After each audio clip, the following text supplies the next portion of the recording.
এখন আছি মীর কাদিমের রিকাবি বাজারে। এখানে এটা হচ্ছে স্পেশাল লাচ্ছি।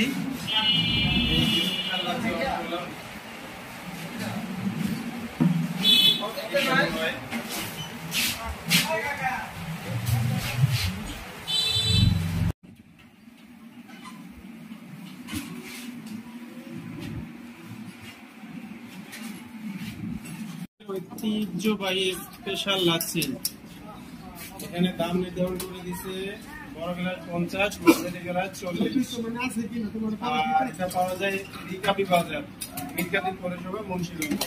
ভাই ওইটা কি দিল? ওইটা হ্যাঁ চিনি শিরা। এখানে দই আছে, বরফ, তারপর চিনি শিরা।